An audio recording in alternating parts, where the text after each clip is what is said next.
Ben oui, je vais penser à ça la prochaine fois. Merci, Nad. Ciao. Ouf. Je me sens mieux, là. Hey, une chance que j'en ai parlé à Nadège parce que... Tu m'as vu tantôt? Je m'en allais vers un cul-de-sac, moi, là. Puis tu sais, moi, c'est par rapport aux relations amoureuses, mais la comparaison sociale, ça peut être par rapport à n'importe quel sujet. La popularité, le style, les notes à l'école, l'apparence physique. Au fond, peu importe le sujet, se comparer aux autres, des fois, c'est pas très le fun. Fait que moi, tu sais, ça arrive que je m'isole. J'évite de sortir pour plus être confronté aux autres, pour pas avoir à me comparer, justement. Ou bien c'est mon genre aussi de faire semblant, de raconter de fausses histoires juste pour avoir l'air cool, puis fitter avec les autres. Ou pire encore, j'aurais pu me forcer à faire quelque chose que j'ai pas envie, comme sortir avec quelqu'un qui m'intéresse pas vraiment, juste pour être comme tout le monde. Puis c'est sûr que sur le coup, tout ça, ça marche. Je me sens mieux face aux autres par rapport à mon ego puis mon image.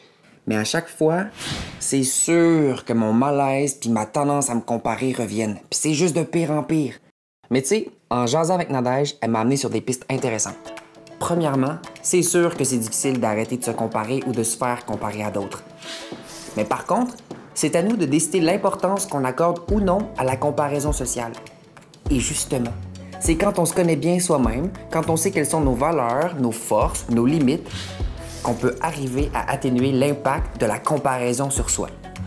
Mais bon, évidemment, tout ça, c'est facile à dire, mais c'est pas si évident à faire. Même moi, j'ai encore des rivières à parcourir. Va falloir que je travaille sur moi, que j'apprenne à mieux me connaître et à aimer qui je suis vraiment. C'est un gros défi, ça. Ça prend du temps. Mais je vais y arriver un pas à la fois.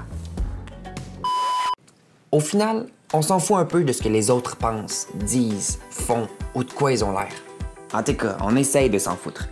L'important, c'est de reconnaître sa valeur puis de se respecter. Nadège, elle me dit tantôt, ne remets pas ta valeur entre les mains des autres. Ça fait du sens, hein? C'est toi qui sais quitter puis ce que tu vaux. Pour le défi cette semaine, je te demande de trouver une situation où tu as tendance à te comparer aux autres. Puis demande-toi pourquoi tu as besoin de te comparer. Puis quand tu le fais, c'est positif ou plutôt négatif. Et ensuite, trouve une stratégie pour te permettre de mieux composer avec la comparaison. On s'en reparle.